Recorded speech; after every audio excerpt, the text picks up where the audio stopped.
ఇవాళ కాంగ్రెస్ రాగానే మళ్ళీ ఎందుకు లైన్లు వచ్చినాయి అంటే ఇది కాంగ్రెస్ ప్రభుత్వ వైఫల్యం. రేవంత్ రెడ్డి చేతగానితనం వల్ల, ముందు చూపు లేకపోవడం వల్ల ఈరోజు రైతులకు తిప్పలు వచ్చింది. వాస్తవంగా సిద్దిపేట జిల్లాలో పోయిన వానకాలంలో 5,70,000 ఎకరాల పంట సాగు జరిగింది. ఈసారి కాలం సరిగా గాక, కాళేశ్వరం నీళ్లు తేక 4,50,000 ఎకరాల్లో మాత్రమే పంట సాగు జరిగింది. అంటే ఒక సిద్దిపేట జిల్లాలో 1,20,000 ఎకరాలు పోయిన వానకాలం కంటే ఈ వానకాలంలో తక్కువ సాగు జరిగింది. అంటే ఇంకా 1,20,000 ఎకరాల పంట వేసి ఉంటే ఇంకెంత యూరియా అవసరం పడుతుండే, ఇంకెంత తిప్పలైతుండే. పోయిన వానకాలం కంటే 1,20,000 ఎకరాల్లో పంట సాగు ఒక సిద్దిపేట జిల్లాలో తక్కువ జరిగింది. ఇట్లా రాష్ట్రం మొత్తం కూడా చూస్తే దాదాపు లక్షల ఎకరాల్లో పంట సాగు తగ్గింది.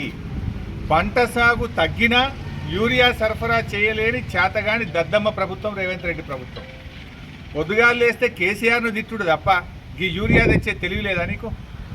మీ ఎమ్మెల్యేనే చెప్పిండు కదా రాజగోపాల్ రెడ్డి, ఊకే కేసీఆర్ని ఏం తిడతావు, తిట్టుడు పని చేయి అన్నాడు. మరి ఈ యూరియా తెచ్చే తెలివి లేదా? కేసీఆర్ ఉన్నప్పుడు ఏప్రిల్ నెలలో, మే నెలలో, ఎండాకాలంలోనే మేము ఎరువులు తెచ్చి గోడౌన్లలో స్టాక్ పెట్టుకున్నాం. ప్రతి మండలానికి కేసీఆర్ గోడౌన్ కట్టించాడు. ఏప్రిల్ మే నెలలో అధికారులను ఢిల్లీకి పంపించి రైల్వే వ్యాగన్స్ పెట్టించి ఎండాకాలంలో ఎరువులు తెచ్చి గోడౌన్లలో పెట్టినాం కనుక వానకాలంలో ఎప్పుడు కూడా కేసీఆర్ ఉండగా గిట్ల లైన్లు కట్టలే. నువ్వు ఇవాళ ఎరువులు ఏ శాతగాక బీజేపీని తిడుతున్నావు, బీజేపీ నిన్ను తిడుతుండు. మీ ఇద్దరి డ్రామాలేంది? డ్రామాలు బంద్ పెట్టుండ్రి, ఎరువులు తెచ్చింది. 8 ఎంపీలు గెలిచింది, బీజేపీ 8 గెలిచే, కాంగ్రెస్ 8 గెలిచే. 16 ఎంపీలు గెలిస్తే గుండు 0, ఎరువులు దొరకలేవు. మరి ఎందుకు మీరు గెలిచి? సెమీ కండక్టర్ ఇండస్ట్రీ ఆంధ్రప్రదేశ్కి పోతుంది, బడ్జెట్లో డబ్బులన్నీ ఆంధ్రప్రదేశ్కే పెడతారు, అయితే గుజరాత్కు పోతాయి. తెలంగాణకు మాత్రం నా బడ్జెట్లో పైసలు ఇయ్యరు, సెమీ కండక్టర్ పరిశ్రమ ఇయ్యరు, చివరికి ఎరువులు కూడా ఇవ్వపోతుంది. ఈ ఇచ్చే ఎరువులు కూడా ఇయ్యరా? శాతగాక నానో నానో అంటూ. నానో ఏందే? ఇలా నానో వేయాలంటే మీరు డ్రోన్ కావాలి. ఆ డ్రోన్ వేయాలంటే ఎకరానికి 500 రూపాయలు కావాలి. లేదు డ్రోన్ కాదు, మనిషిని పెట్టి కొట్టియాలంటే 2 మనుషులు కావాలి. ఒకళ్ళు నీళ్ళు పోసేందుకు, కలిపేందుకు, ఒకళ్ళు కొట్టేందుకు. మరి అవే మరి కూలి కావా? 500 అంటే 1000 రూపాయల కూలి అవుతుంది. ఇవాళ నానో వేయాలన్నా 1000 రూపాయలు. ఇవాళ మనుషులు పెట్టుకుంటే 1000 రూపాయలు అవుతుంది, డ్రోన్ తెచ్చుకుంటే 500 రూపాయల భారం పడుతుంది. ఎరువు బస్తానికో రైతే చల్లుకుంటాడు, మెల్లగా చల్లుకుంటాడు, ఆయన పొలంలో ఆయన చల్లుకుంటాడు. ఏమన్నా మక్క కర్రలు ఒత్తుకున్నాయనుకో అక్కడ జర 2 పిడికిలు ఎక్కువ వేస్తాడు, జర కర్రలు దూరం ఉన్నాయనుకో పిడికిలు తక్కువ వేస్తాడు, అందాది మీకెళ్ళి వేసుకుంటాడు. మరి నీ డ్రోన్ స్ప్రేలు ఇవన్నీ జరుగుతాయా? దాని పనితీరు ఎంతవరకు కరెక్ట్ ఉంటుంది? అంటే మీరు ఎరువుల సబ్సిడీ నుంచి తప్పించుకోవడానికి, ఈ సబ్సిడీని ఎగబెట్టడానికి ఇవాళ రైతులకు మీరు ఎగనామం పెడుతున్నారు.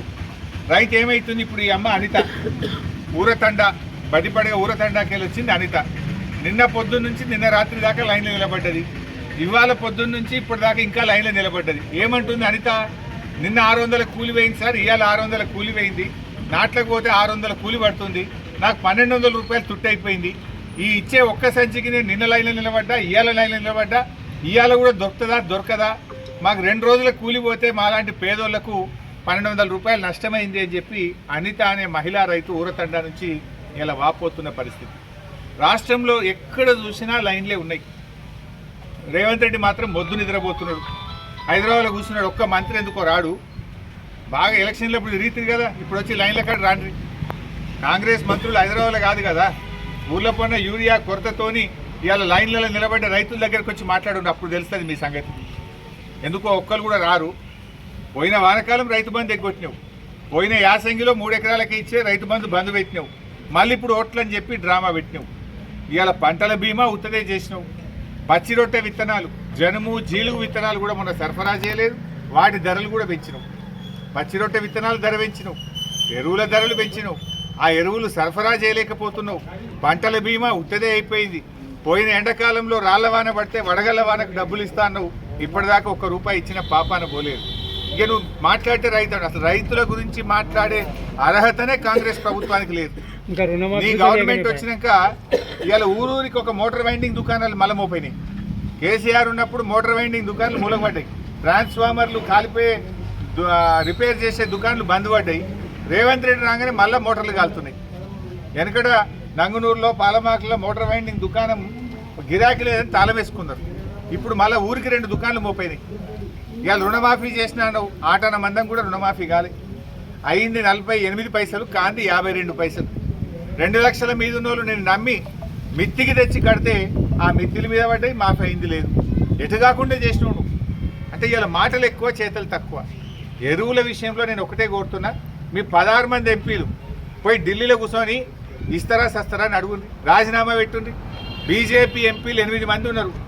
మేము రాజీనామా పెడతాం, ఎరువులు ఇస్తావా ఇవ్వవా అంటే దెబ్బకు రావా? మీకు పదవులు ముఖ్యమా, రైతులకు ఎరువులు ముఖ్యమా? 2 కేంద్ర మంత్రులు ఉన్నారు, ఎందుకు ఒక్కసారి ఎరువుల గురించి పట్టించుకోరు?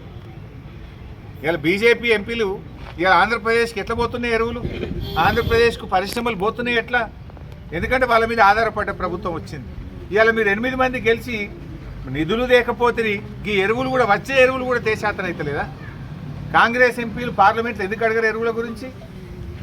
ఇవాళ మీరు ఎంతసేపు పోలీసు వాళ్ళని పెట్టుకొని రాజ్యం వెళ్తున్నారు. ఎరువు బస్తాలు వంచడానికి ఎప్పుడన్నా కేసీఆర్ హయాంలో పోలీసు వాళ్ళు వచ్చిందా? పోలీసు వాడు కనబడ్డాడు ఎప్పుడన్నా? ఇప్పుడు పోలీసు వాళ్ళని పెట్టి మీరు ఎరువులు పంచే పరిస్థితి, పోలీస్ స్టేషన్లలో ఎరువులు పంచే పరిస్థితి వచ్చింది. టోకెన్ల సిస్టమ్ పెట్టిండ్రు. రోజుల తరబడి ప్రజల్ని లైన్లలో నిలబెట్టి గోసగుచ్చుకుంటున్నటువంటి పరిస్థితి ఉంది. ఇప్పటికైనా తక్షణమే ఎరువులు తేండి.